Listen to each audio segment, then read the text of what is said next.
ఎన్నికల వాతావరణం నెలకొంది. అటు దేశవ్యాప్తంగా కూడా పార్లమెంటు ఎన్నికలతో పాటు రాష్ట్రంలో అసెంబ్లీ ఎన్నికలు కూడా జరుగుతున్నాయి. ఈ రెండు ఎన్నికలతోటి రాష్ట్రంలో నువ్వా నేనంటూ కూడా అభ్యర్థులు తెలపడుతున్నారు. ముంగుటూరు నియోజకవర్గం, ఈ ముంగుటూరు నియోజకవర్గంలో ఏ పార్టీ అభ్యర్థి అయితే గెలుపొందుతాడో ఆ పార్టీ రాష్ట్రంలో పరిపాలన చేపడుతుంది. 2019 ఎన్నికల్లో తెలుగుదేశం పార్టీ నుంచి మాజీ ఎమ్మెల్యే గన్ని వీరాంజలి గారు, వైఎస్ఆర్సీపీ నుంచి పుప్పాల వాసుబాబు గారు ఒకరికొకరు తలపడి నువ్వా నేనంటూ కూడా తలపడి వాసుబాబు గారు విజయం సాధించారు. మరలా ఈరోజు వాసుబాబు గారు పోటీలో ఉన్నారు. అయితే జనసేన, తెలుగుదేశం, భారతీయ జనతా పార్టీ పొత్తులో భాగంగా ఈ ఉంగుటూరు నియోజకవర్గ సీట్ని జనసేన పార్టీ అభ్యర్థి కేటాయించడం జరిగింది. వాసుబాబు గారిపై జనసేన అభ్యర్థి ధర్మరాజు గారు పోటీ చేస్తున్నారు. ఈ పోటీలో ఎవరు గెలుపొందుతారు ఏంటి మనతో మాట్లాడడానికి ఉంగుటూరు నియోజకవర్గ జనసేన పార్టీ వీర మహిళా అధ్యక్షురాలు నిమ్మల మౌనిక గారు ఉన్నారు.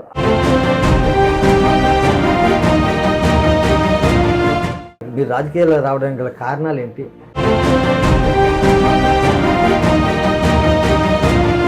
పవన్ కళ్యాణ్ గారి వెంట నడవాలి, సమాజానికి మనదైన శైలిలో ఏదైనా చేయాలనేటువంటి ఉద్దేశంతో నేడు టికెట్లు రాక పొత్తులో భాగంగా అంటే 3 పార్టీలు కలయిక అయినప్పుడు కొన్ని సీట్లు త్యాగాలు చేయవలసి వచ్చింది. దీని సందర్భంగా చాలామంది సీట్లు రాక బాధపడుతున్నారు. దీనివల్ల జనసేన పార్టీకి ఏమైనా నష్టం ఉందంటారా లేదంటారా? ప్రస్తుత ఎమ్మెల్యే వాసుబాబు గారు మీ ఇంటికి ఎదురుగానే ఆయన పార్టీ కార్యాలయం, ప్లస్ మీ అమ్మగారికి చుట్టం కూడా ఆయన. అటువంటి ఆయన వైఎస్ఆర్సీపీలో ఉండగా, అంటే చిన్నప్పటి నుంచి మీరు ఇక్కడే పుట్టి పెరిగారు, ఆయన కాలం ఉండే ఆయన అంత బంధుత్వం ఉండగా మీరు జనసేన పార్టీలో ఏ విధంగా కొనసాగుతున్నారు? పవన్ కళ్యాణ్ గారు అనేటువంటి వ్యక్తికి, ఆయన ఆశయాలకి కట్టుబడి ఉన్నాం. కానీ ఉంగుటూరు నియోజకవర్గం నుంచి ఎవరు గెలుపొందుతారని మీరు భావిస్తున్నారు? ఒక విత్తనంగా మొదలైన ఆయన ప్రయాణం ఈరోజు చెట్టు వరకు వచ్చింది. రేపు పొద్దున్న మహావృక్షం అవుతారని నేను ఖచ్చితంగా భావిస్తున్నాను. ఎన్నికల వాతావరణం నెలకొంది. అటు దేశవ్యాప్తంగా కూడా పార్లమెంటు ఎన్నికలతో పాటు రాష్ట్రంలో అసెంబ్లీ ఎన్నికలు కూడా జరుగుతున్నాయి. ఈ రెండు ఎన్నికలతోటి రాష్ట్రంలో నువ్వా నేనంటూ కూడా అభ్యర్థులు తెలపడుతున్నారు. ఈ రాజకీయ కురుక్షేత్రంలో గెలిపేవాది. ఇటువంటి విషయాల మీద మనం మాట్లాడుకున్నప్పుడు ప్రస్తుతంగా ఆంధ్రప్రదేశ్ రాష్ట్రంలో Telugu Desam, Janasena party, BJP party కలిసి ఉమ్మడిగా పోటీ చేస్తున్నాయి. అయితే వైఎస్ఆర్సీపీ సింగిల్గానే పోటీ చేస్తుంది. ఇక్కడ ఒక పక్క తెలుగుదేశం, జనసేన, భారతీయ జనతా పార్టీ కలిసి పోటీ చేస్తున్నాయి. అయితే 2014 రాష్ట్ర విభజన తర్వాత కనుమరుగైపోయినటువంటి కాంగ్రెస్ పార్టీ నేడు రాజశేఖర రెడ్డి గారి కుమార్తె, ప్రస్తుత ముఖ్యమంత్రి జగన్మోహన్ రెడ్డి గారి సోదరి షర్మిల గారు రావడంతో కాంగ్రెస్ పార్టీలో కూడా కొంత మేరకు అలజడిగా అయితే కనిపిస్తుంది. ఈ సీట్ల ఈ జనసేన, తెలుగుదేశం, భారతీయ జనతా పార్టీ పొత్తులో భాగంగా కొంతమంది సీట్లు వచ్చి కొంతమంది సీట్లు రాక అన్ని పార్టీల్లోనూ వర్గ విభేదాలు అయితే కొట్టొచ్చినట్టు మనకు కనబడుతున్నాయి. ఆంధ్రప్రదేశ్ రాష్ట్ర రాజకీయాల్లో పూటికడైనటువంటి గోదావరి జిల్లాలు, ఈ గోదావరి జిల్లాల్లో యొక్క ప్రభావమే రాష్ట్రం మొత్తం కూడా చూపిస్తుందని మనం చెప్పవచ్చు. ప్రధానంగా చూసుకుంటే పూర్వపు పశ్చిమ గోదావరి జిల్లా చూసుకుంటే ఉంగుటూరు నియోజకవర్గం, ఈ ఉంగుటూరు నియోజకవర్గంలో ఏ పార్టీ అభ్యర్థి అయితే గెలుపొందుతాడో ఆ పార్టీ రాష్ట్రంలో పరిపాలన చేపడుతుంది. అటువంటిది మొన్న జరిగిన ఎన్నికల్లో 2019 ఎన్నికల్లో తెలుగుదేశం పార్టీ నుంచి మాజీ ఎమ్మెల్యే గన్ని వీరాంజలి గారు, వైఎస్ఆర్సీపీ నుంచి పుప్పాల వాసుబాబు గారు ఒకరికొకరు తలపడి నువ్వా నేనంటూ కూడా తలపడి వాసుబాబు గారు విజయం సాధించారు. మరలా ఈరోజు వాసుబాబు గారు పోటీలో ఉన్నారు. అయితే జనసేన, తెలుగుదేశం, భారతీయ జనతా పార్టీ పొత్తులో భాగంగా ఈ ఉంగుటూరు నియోజకవర్గ సీట్ని జనసేన పార్టీ అభ్యర్థి కేటాయించడం జరిగింది. అయితే ఇక్కడ వాసుబాబు గారు అంటే రాష్ట్ర రాజకీయాల్లో చెప్పాలంటే ఒక మచ్చలేని వ్యక్తి. అంటే అధికార పార్టీలో ఉన్న వాళ్ళందరూ కూడా ఎప్పుడు కూడా ఎదుటి పార్టీ వాళ్ళని విమర్శలు చేస్తూ లేదా ఇంకోటి చేస్తూ ఉంటారు. కానీ ఇక్కడ వాసుబాబు గారు విమర్శకి తావు లేకుండా ఎటువంటి తప్పులు చేయకుండా తనకు నచ్చినట్టు చేసుకుంటూ పరిపాలన సాగిస్తున్నారు. ఇటువంటి వాసుబాబు గారిపై జనసేన అభ్యర్థి ధర్మరాజు గారు పోటీ చేస్తున్నారు.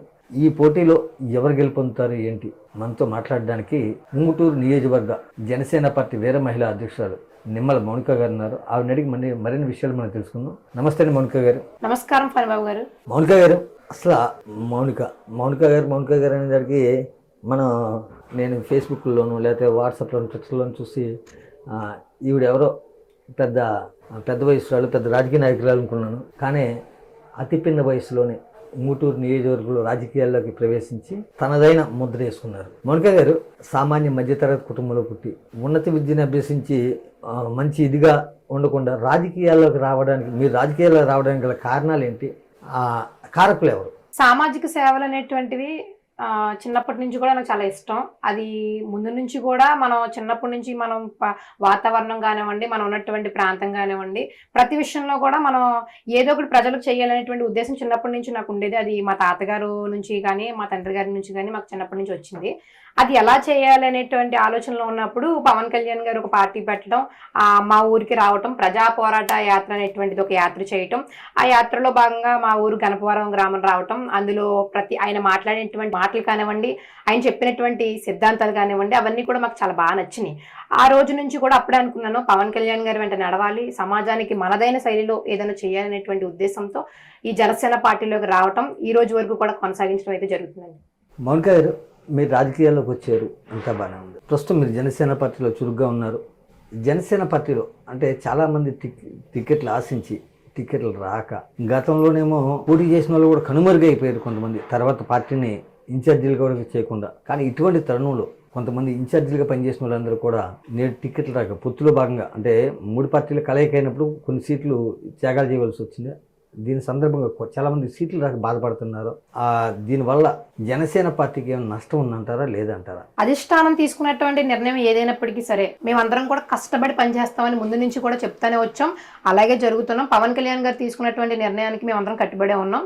ఈ రోజుకి కూడా ఆయన తీసుకున్నటువంటి 21 సీట్లు అని చెప్పి ఎవరు వెనకంజి వేసినట్టు ఎవరు కూడా లేరు జనసేన పార్టీలో కానివ్వండి, మా ఉంగుటూరు నియోజకవర్గంలో కానివ్వండి. ముఖ్యంగా ఎందుకంటే ఆయన రాష్ట్ర శ్రేయస్సు కోరి ఈ జగన్మోహన్ రెడ్డి అనేటువంటి వ్యక్తి రాష్ట్ర ప్రజలను ఇబ్బందులు పెడుతూ చాలా నానా రచ్చ చేస్తున్నాడు అనేటువంటి ఉద్దేశంతో ఆయన ఎలాగైనా సరే ప్రజలకు మంచి రోజులు తీసుకురావాలనేటువంటి ఉద్దేశంతో ఆయన తీసుకున్నటువంటి 21 సీట్లు అనేటువంటి నిర్ణయానికి మేము పూర్తి సంపూర్ణ మద్దతు తెలుపుతున్నాము. ఆ 21 సీట్లలో కూడా మేము ఖచ్చితంగా ఆయన గెలిపించుకుని తీరుతాము. అదే విధంగా ఆ యొక్క 21 మంది గొంతును కూడా అసెంబ్లీలో బలమైన గొంతులుగా వినిపించాలన్న పవన్ కళ్యాణ్ గారి కళ ఖచ్చితంగా మేము నెరవేర్చబోతున్నాం. మీ ఇంటికి ఎదురుగా మీ బంధువు అయినటువంటి ప్రస్తుత ఎమ్మెల్యే వాసుబాబు గారు మీ ఇంటికి ఎదురుగానే ఆయన పార్టీ కార్యాలయం, ప్లస్ మీ అమ్మగారి చుట్టం కూడా ఆయన. అటువంటి ఆయన వైఎస్ఆర్సీపీలో ఉండగా, అంటే చిన్నప్పటి నుంచి మీరు ఇక్కడే పుట్టి పెరిగారు, ఆయన కాలం ముందే ఆయన అంత బంధుత్వం ఉండగా మీరు జనసేన పార్టీలో ఏ విధంగా కొనసాగుతున్నారు? అంటే ఆయన మిమ్మల్ని రామ్మ అని లేకపోతే ఇంకోటి అడుగుతాం కానీ ఇంకోటి కానీ ఏమైనా చెప్పలేదా, చేయలేదా? ఆయనకి వ్యతిరేకంగానే మీరు ఇవాళ పోరాడుతున్నారు, కారణం ఏంటి? కారకులు ఎవరు అంటారు? పవన్ కళ్యాణ్ గారు అనేటువంటి వ్యక్తికి ఆయన ఆశయాలకి కట్టుబడి ఉన్నాం, కానీ ఏ రోజు కూడా వాసుబాబు గారికి వ్యతిరేకం అనేటువంటి నేను అనుకోలేదు. రాజకీయంగా మన జనసేన పార్టీ కొనసాగటం అనేక కారణాలు ఉన్నప్పటికీ కూడా జగన్మోహన్ రెడ్డి అనేటువంటి వ్యక్తికి వ్యతిరేకం, కానీ ఆయన మంచి వ్యక్తి. వాసుబాబు గారు అనేటువంటి వ్యక్తి మంచి వ్యక్తి. ఆయన కూడా వచ్చిన రోజు నుంచి కూడా ప్రజలు శ్రేయస్సు కోరి చాలా కార్యక్రమాలు చేయటం అయితే జరిగింది. కానీ జనసేన పార్టీ సిద్ధాంతాలను నమ్ముకున్న వాళ్ళు కాబట్టి మేము జనసేన పార్టీతోనే ఉండటం, అక్కడ ఆగిపోవటం అయింది. ఎంత మంచి ఆఫర్లు వచ్చినప్పటికీ కూడా మేము జనసేన పార్టీలో ఉంటాం, దాంట్తోనే కొనసాగుతాం. మౌనిక గారు, రానున్న ఎన్నికల్లో రేపు ఇంకా ఒక నెల రోజుల్లో ఎన్నికలు జరగబోతున్నాయి. ఈ ఎన్నికల్లో ఉంగుటూరు నియోజకవర్గం నుంచి ఎవరు గెలుపొందుతారని మీరు భావిస్తున్నారు? ధర్మరాజు గారు వచ్చిన రోజు నుంచి కూడా ఈ రోజు వరకు కూడా మంచి సేవా కార్యక్రమాలు చేస్తూనే ఉన్నారు. మమ్మల్ని కూడా కార్యకర్తలను కూడా చాలా అంటే చాలా మంచిగా ప్రోత్సహిస్తూ ప్రతి కార్యక్రమంలో కూడా ఆయన మా కుటుంబ సభ్యుల్లో కలిసిపోయి తన మన లేకుండా ముందుకు కొనసాగడం అయితే జరిగింది. ఆయన మంచి వ్యక్తి అని ప్రజలు ఖచ్చితంగా నమ్ముతున్నారు. ఆయన వచ్చిన రోజున మేము కేవలం కార్యకర్తలం, జన సైనికులం, జనసేన పార్టీని నమ్ముకున్న వాళ్ళం మాత్రమే ఆయన పక్కన ఉండేవాళ్ళు. అదే ఈ రోజు ఒక విత్తనంగా మొదలైన ఆయన ప్రయాణం ఈ రోజు చెట్టు వరకు వచ్చింది. రేపు పొద్దున్న మహావృక్షం అవుతారని నేను ఖచ్చితంగా భావిస్తున్నాను. ఇప్పుడు మౌనిక గారు, ఇప్పుడు తెలుగుదేశం, జనసేన, భారతీయ జనతా పార్టీ ఇక్కడ కలయికలో ఉన్నాయి. అయితే భారతీయ జనతా పార్టీ నుంచి ఎంపీ అభ్యర్థిగా తపనా చౌదరి గారికి ఇవ్వలేదని భారతీయ జనతా పార్టీ వాళ్ళు కొద్దిగా దూరంగా ఉన్నారు. తెలుగుదేశం పార్టీ గన్నివేరంజలి గారు గతంలో 2 సార్లు ఓడిపోయి ఒకసారి గెలిచారు. అటువంటి సీనియర్ నాయకుని కాదని జనసేనకి ఇచ్చారు.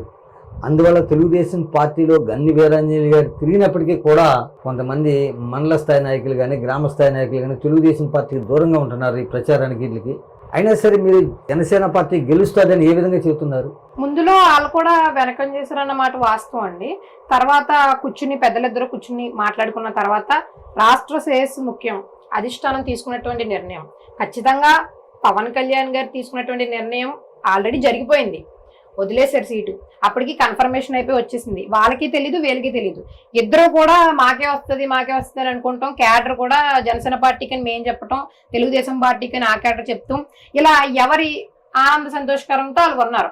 సడన్ గా జనసేన పార్టీకి ఉంగుటూరుకి సీట్ అనేటువంటిది కేటాయించిన తర్వాత వాళ్ళు కూడా కొంచెం నిరాశ చెందడం అనేది వాస్తవమే.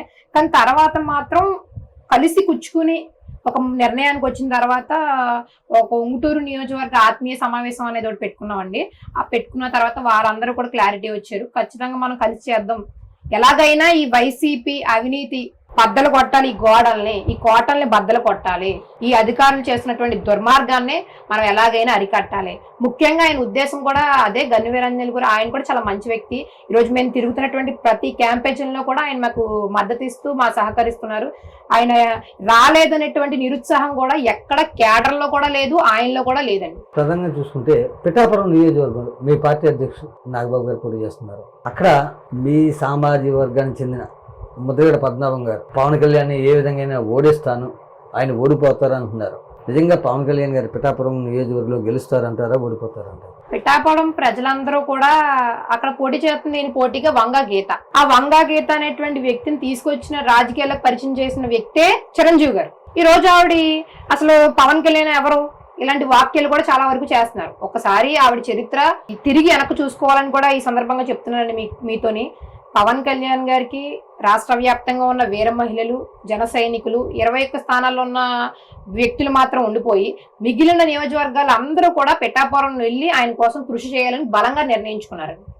ఈ సందర్భంగా రాష్ట్రంలో ఉన్నటువంటి వీర మహిళలకు కానివ్వండి, జన సైనికులకు కానివ్వండి, జనసేన కార్యకర్తలకు కానివ్వండి, ప్రతి ఒక్కరికి కూడా నేను ముఖ్యంగా చెప్పేది ఏంటంటే మనం పవన్ కళ్యాణ్ గారికి ఏదైనా మహాసభలు పెట్టినా, పవన్ కళ్యాణ్ గారి సభ అంటే కూడా తండోపులుగా మనం వచ్చి అక్కడ విజయవంతం చేస్తాం.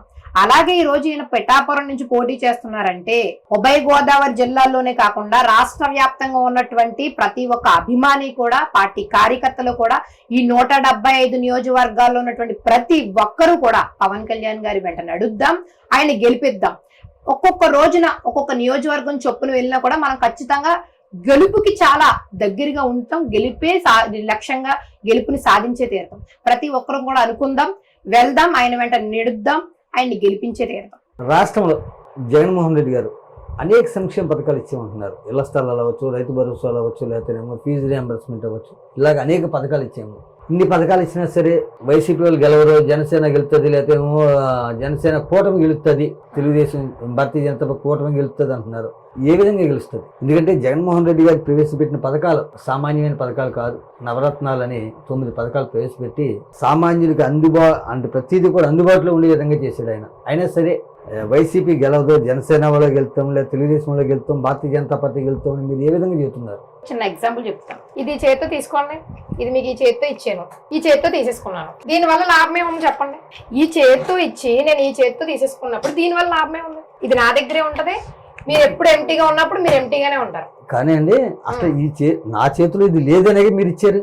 అవునండి. అంటే గతంలో పరిపాలించిన వాళ్ళు ఎవరైతే ఉన్నారో వాళ్ళు ఈ చేతిలో ఉండే విధంగా చేశారనుకోండి, ఈ రోజు నా చేతి ఖాళీగా ఉండదు, ఇంకోటి ఎవడో తెచ్చి నా చేతిలో పెట్టడం, ఇంకోటి ఎవడో తీసుకుని వెళ్ళడం. ఇప్పుడు ఒక జర్నలిస్ట్ గా నాకు ఆ పార్టీ ఈ పార్టీ ఏమి ఉండదండి. కాంగ్రెస్ పార్టీ అవ్వచ్చు, తెలుగుదేశం పార్టీ అవ్వచ్చు, ఇంకో పార్టీ అవ్వచ్చు, అంటే ఏ పార్టీ అయినా సరే గతంలో పరిపాలించిన పార్టీలన్నీ కూడా సవ్యంగా ఉంటే ఈ రోజున ఎవడో కూడా తాయిలాలు ఎవడో తీసుకోడు. అలాంటిదైతే వాస్తవంగా లేదండి. జగన్మోహన్ రెడ్డి అనేటువంటి వ్యక్తిని అవకాశం ఇచ్చారంటే ఖచ్చితంగా రాజశేఖర రెడ్డి గారు చేసినటువంటి సంక్షేమాలన్నీ జరుగుతాయి, అలాగే స్టేట్ డెవలప్మెంట్ అవుతాదేమో అనేటువంటిది భ్రమపడ్డారు రాష్ట్ర ప్రజలు. ఈరోజు ఎంత ఇబ్బందులు పడుతున్నారండి ప్రతి ఒక్కరు కూడా. ఆక్వా రంగం, రైతులు, వ్యాపారస్తులు, ఈరోజు నేనే ఒక వ్యాపారస్తులుగా చెప్తున్నాను. ప్రతి ఒక్కరు కూడా పేదింటి కాడి నుంచి పెద్దింటి వరకు కూడా ఈ జగన్ ప్రభుత్వంలో ఇబ్బందులు పడుతున్నారు. ముఖ్యంగా యువత. ఉద్యోగాలు ఏవండి, కంపెనీలు ఏవి, ఎవరన్నా పెట్టుబడులు పెట్టండి రాష్ట్రానికంటే పారిపోతున్నారు. ఈ రోజు ఒక్కసారి అవకాశం ఇస్తమే జగన్మోహన్ రెడ్డి అనేటువంటి వ్యక్తికి చాలా గ్రేట్ జనాలు. అది రాజశేఖర రెడ్డి గారి గొప్పతనం చూసి ఇచ్చారేమో కానీ మళ్ళీ అటువంటి అవినీతి పరుడికి దుర్మార్గుడికి రాష్ట్ర ప్రజలు ఏమీ పిచ్చోలు కాదు. అందరూ అంటారు చాలా మంది రాష్ట్ర ప్రజలు గొర్రెలు అని. అంత ఇటువంటి సామాన్య వ్యక్తి ఓటర్ అనేటువంటి వాడు చాలా బలమైన వాడు అండి. ఎక్కడ ఎలా దెబ్బతీయాలో అలా దెబ్బతీస్తాడు. ఖచ్చితంగా ఒక్కసారి పవన్ కళ్యాణ్ గారికి అవకాశం ఇస్తారు. ఈ ఉమ్మడి ప్రభుత్వం వచ్చిన తర్వాత ఏం చేస్తారో, ఏమేం నూతన పథకాలు అమలు చేస్తారనేటువంటి ఉద్దేశం ప్రతి ఒక్కరికి ఉంది. ఒక నూతన ధనాన్ని జనాలు ఉత్సాహపడతారు, వారినే స్వాగతిస్తారు. అంటే పార్టీల విషయాలు కాసేపు పక్కన పెట్టండి. మీ నియోజకవర్గ ప్రస్తుత ఎమ్మెల్యే వాసుబాబు గారు ఉన్నారు కదా, వాసుబాబు గారి పనితీరు ఏ విధంగా ఉంది ఏంటి? నియోజకవర్గంలో అభివృద్ధి లేదండి. అభివృద్ధి లేకుండా ఎప్పుడు ఎలా ఉందో నియోజకవర్గం ఈ రోజు వరకు కూడా అలాగే ఉంది. దానికోసం ఆయన కూడా తప్పుపడటానికి లేదు. ఎందుకంటే జగన్మోహన్ రెడ్డి అనేటువంటి వ్యక్తి ముఖ్యమంత్రిగా ఉన్నప్పుడు ప్రతి ఫోటోల్లోని, ఇప్పుడు ఈ బుక్ ఉందనుకోండి, ఈ బుక్ లో మీ ఫోటో నా ఫోటో ఉంటేనే మన ఇద్దరం ప్రచారానికి వెళ్ళినప్పుడు మన ఇద్దరిని చూస్తారు జనాలు. ఈ క్యాండిడేట్ ఫోటో లేకుండా ప్రతి విషయంలోని కూడా ఆయన చేసిందల్లా కూడా నా గొప్పతనం అనుకుంటూ ఈ రోజు ప్రజల్లోకి మళ్ళీ వాసుబాబు గారు ఎలా వస్తారనుకుంటారండి మీరు? అది ప్రజల్లోకి వస్తే ప్రజలు ఎలా స్వాగతిస్తారు? సంక్షేమ పథకాలన్నీ కూడా జగన్మోహన్ రెడ్డి గారి పేరు మీద నడుస్తున్నాయి. ఈ నియోజకవర్గంలో అభివృద్ధి చేయడానికి అంత అవకాశం ముఖ్యమంత్రి జగన్మోహన్ రెడ్డి ఎమ్మెల్యేలు ఎవ్వరికి ఇవ్వట్లా. వాసుబాబు గారు నేను ప్రత్యేకంగా నేను అన్న గానీ ఏ ఎమ్మెల్యేకి అవకాశం ఇవ్వకుండా ఒక నియంతలా పరిపాలించాడు జగన్మోహన్ రెడ్డి. ఇప్పుడు జగన్మోహన్ రెడ్డి గారు నవరత్నాలని 9 పథకాలు పెట్టి ఇస్తున్నారు. అంటే ఈ పాండవ పథకాలు అనుకోండి కాసేపు. కానీ జనసేన, తెలుగుదేశం, భారతీయ జనతా పార్టీ కూటమి ఏదైతే ఉందో ఆ కూటమి కౌరవ పథకాలని 108 పథకాలు పెట్టింది.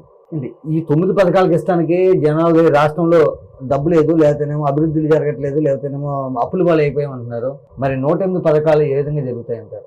ఏ విధంగా జరుగుతాయి అనేటువంటిది బీజేపీ, తెలుగుదేశం, జనసేన 3 కూర్చుని ఒక నిర్ణయం తీసుకుంటాయి. వాళ్ళు ఏదో లేకుండా ఇన్ని పథకాలు అమలు చేశారు చెప్పారు కదండి, మేనిఫెస్టో రిలీజ్ చేశారు కదా. ప్రతి ఒక్క పథకానికి చెప్పినటువంటి విధంగానే తగు న్యాయం జరిగే విధంగానే చేస్తారనేది మేము నమ్ముతున్నాం బలంగా.